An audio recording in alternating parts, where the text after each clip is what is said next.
All right. Hey, what's up, Liz? How you doing? Good. How are you? Good, good. We're almost to the weekend, so that's exciting. And where am I catching you? It looks like you're out enjoying the sun.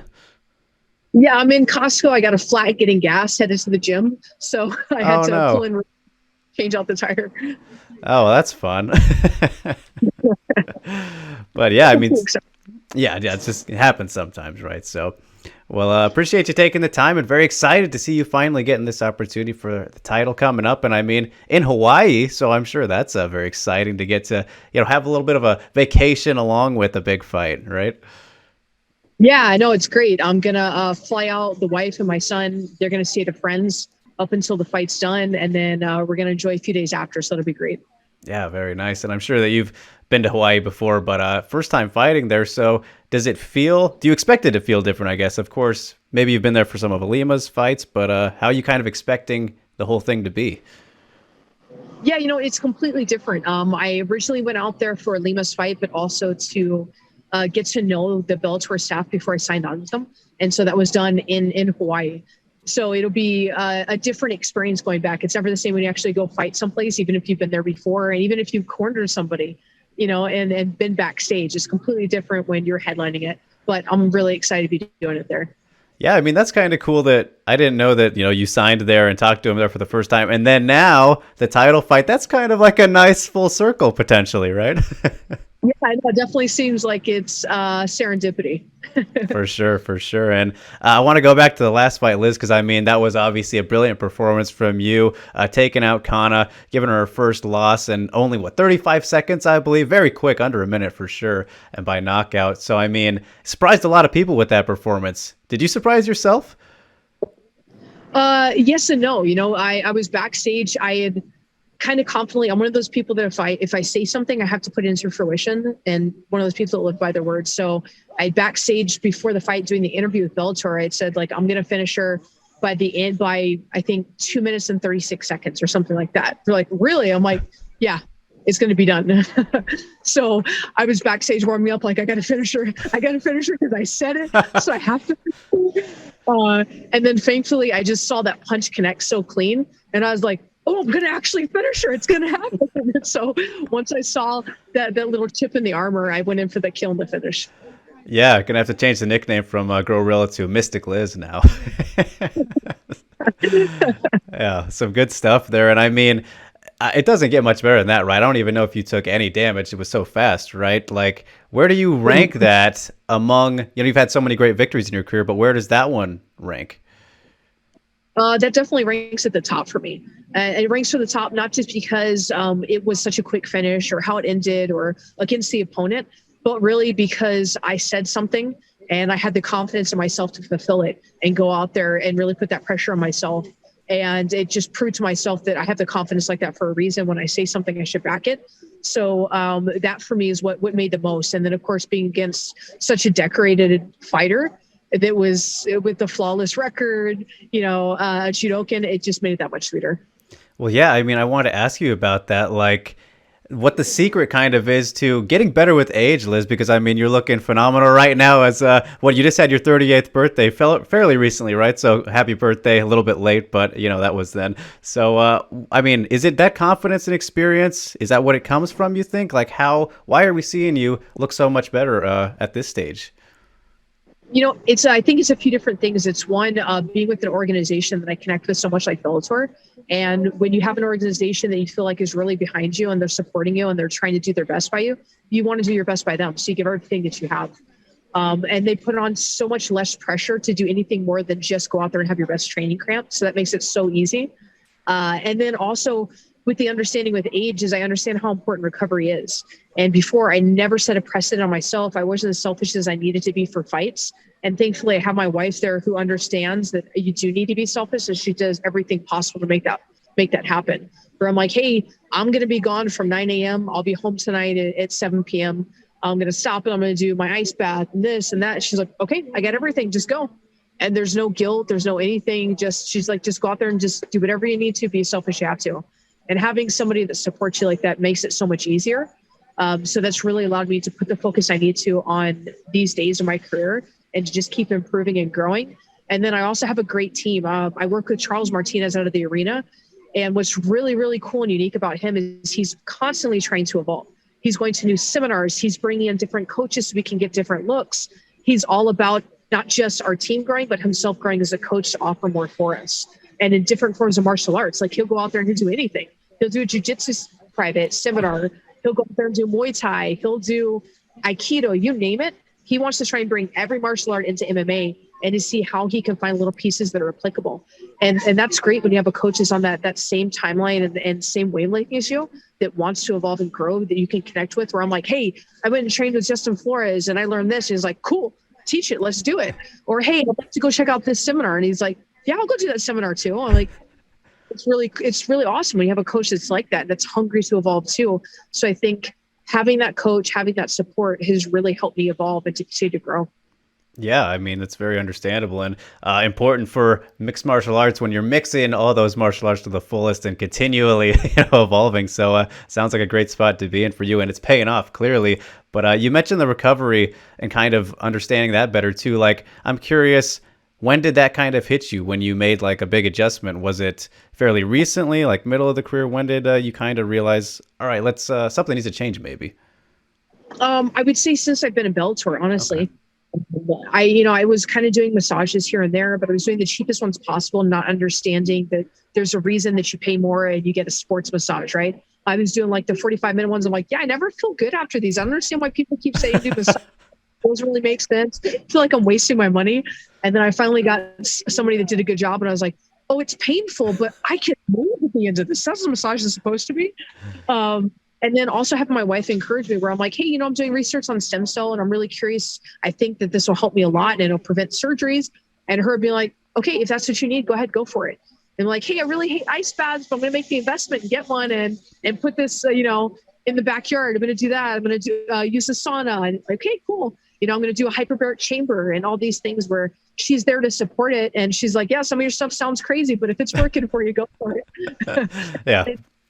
It takes now to research myself. In the beginning of my career, I was listening to my coaches, and then when they're like, no, you don't really need to do that stuff, I was like, okay, I mean, if they say not to do it, and now realizing that the only person that can invest in your future is yourself. So you have to do all the research and you have to take the time and the money to do that. Before, I used to be like, I'm not willing to spend the money to do that. I'm like, well, do you want to spend the money to do surgery or cost yourself fights? And I'm much less willing to do that. So I'd rather weigh the options. When you're young, you don't really think like that. And, now I've learned those hard lessons. I'm like, yeah, I don't want to do that stuff. I don't want to go down that road. Yeah, crazy how important that experience can be in all walks of life. So definitely down to a science now. But obviously got the fight with Juliana Velasquez, the champ, coming up. And I'm sure she's someone you've been paying attention to since getting into Bellator. And, she dethroned Ilima, which very sad in that case. But for you, I mean, what do you make of this challenge? She's undefeated as well, looking to take another 0, Liz. Yeah, I kind of look at it the same way I did as Kana. She was somebody who was going out there, had a great background and undefeated at that time. But just like Kana had never faced somebody like me and didn't know how to prepare for someone coming in like that, I don't think that Juliana is either. I'm going in there and I've been studying her because she fought Ilima, and in anticipation of that fight, I studied tape on her and tried to mimic her as much as possible and found all of her flaws and weaknesses then. And certainly learned from the mistakes that Ilima made and mistakes that Juliana's made. So I feel going into this fight, I'm more prepared than any opponent she's faced. And I certainly have a lot more experience in understanding what it takes to win that belt. Yeah, I'm curious, what did you make of her last fight too? Because a lot of people thought that actually Denise Keilholtz ended up beating her. Very close, very good fight. But just what did you make of that one? Yeah, I don't think that Denise won that fight. I think that Denise had the tools to win that fight without a doubt. Without a doubt, Denise is a very troublesome opponent for most people in the division. But I just think that on that day, she made just mistakes that ended up not winning it. But I also don't think that Juliana put out an outstanding performance to remove that doubt from people's minds. And I felt the same way with Ilima. I didn't think that she won that fight. But I felt like it was close enough, but just not enough work done to really put down the person. And those are two opponents that, to me, she should have had the opportunity to put out and to finish, and she didn't. And I'm certainly a lot more prepared than those two. Yeah, absolutely can't wait to see it. And, just mentioning Ilima, Liz, we haven't seen her fight since, she did lose the title, and she's going to be back, the day after you, right? So I'm curious, working with her and whatnot, like, how was she seeming, like, post-champ status? I know it was a lot of pressure for her, but does she seem noticeably different, or is it kind of like same with Ilima? How has she been? Yeah, I think that she is definitely taking a lot more, I think similar to I have, she's putting a lot more thoughts into recovery. She's opening up and seeming to train with a lot different coaches that she wasn't as before to make herself more versatile. And I think those adaptations is going to make her more prepared on Saturday. I know I'm certainly looking forward to it. As far as her spirits, it's the same Ilima. She's just as prepared as possible. The biggest difference is she's put a lot more effort into her recovery, and she's put a lot more effort into making herself more open-minded to other coaches and what they have to offer. Yeah, awesome to hear. And I know it's still possible, but are you guys kind of bummed at all, like that, you're not, I know you wanted to fight each other for the title and now it might have to wait a little bit, but is that a bummer in any way? No, like we've been saying for years. I mean, we've trained in jiu-jitsu tournaments, and we're both entering into the same tournament, knowing full well we're probably going to compete against each other, right? So it's always been there, and knowing that we will, and we train the hardest with each other than anybody else. And both of us are willing to fight each other, but at the same time, one of you has to lose, and you don't want to have to hurt your friend. Like, I mean, if it's going to be a loss, I'd rather it be to a friend, and we can certainly go hang out after, have a party, and a good time. But it's not necessarily a fight I'm looking to, because it's not my friend that I want to hurt. And it's something we'll have to do, is go out there with the intent of finishing each other and putting each other out. But you want to do it to somebody else, somebody that you're not going to have to see on one day. Right. It's you guys go to the after party with ice bags and, that kind of thing. So as for the title specifically, though, Liz, like, I mean, I'm sure you've just imagined that moment so many times, whether it was with the UFC title or this Bellator title here, like, just what would it mean? Like, can you put into words what it would mean to win the title at this stage in your career? I don't think that I can fully put into words what it would mean. One, having that title and holding it for Bellator would mean the world. I really do connect so much with Bellator and the organization and all the staff. Doing it in a place like Hawaii that feels like it's the second home would mean even more. But also it means so much because all the work and all the sacrifice, not just myself, but my family's done side by side with me, and bring that home to them and bring it back to San Diego. It's something when Ilima lost the belt, as I said, I was going to go get it and bring it back to San Diego. And I meant that.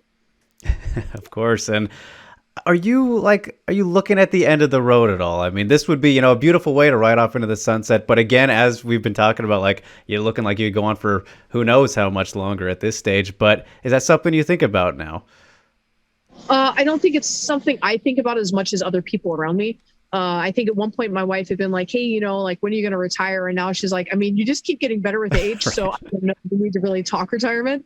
And other people have, but this certainly would, having the belt and closing out with, say, 4 more wins of the belt, 6 more wins of the belt would be the best way to end the career for me, is knowing that not only did I get the title, but I held it securely until I decided to end my career with it. Yeah. And with that in mind, like, we see people come back out of retirement so often in MMA, like, from your opinion, being a fighter and, all the experience that you do have, do you feel that people sometimes hang on too long? Like, how do you view that whole struggle with retirement in a sport like fighting? Yeah, it's really hard because it's not, we fall in love with it. Is it so many people that you find at MMA, it's your passion, it's your hobby, it's your love. Like, you want to talk about a marriage, it's truly to MMA because you have to make so many sacrifices for it. But also, it's also usually our jobs too. For most of us, it's our jobs are somehow connected to MMA. It's that we do seminars involving MMA. We own a gym that's an MMA gym, or we teach classes in an MMA gym. So it's always something that we can never really get away from. It's always there. Just like, it is just that person nagging that's just like, hey, you sure you don't, just one more time. But you can never truly get away from it. So I can absolutely understand why people come out of retirement so much at MMA, because it's always there. It's never something you can escape. Yeah, exactly. A fighter till the end, as they say. So we'll see how long, that goes on for you, Liz. But I can't wait for the next one anyway. Going to be very good. Looking forward to it. And in Hawaii, that's always a fun atmosphere for the fans to watch too. So I will let you get on with the rest of the day, ma'am. Hope the tire gets all sorted. Appreciate you taking the time, and can't wait for this one. So best of luck, Liz. Thank you. I appreciate that.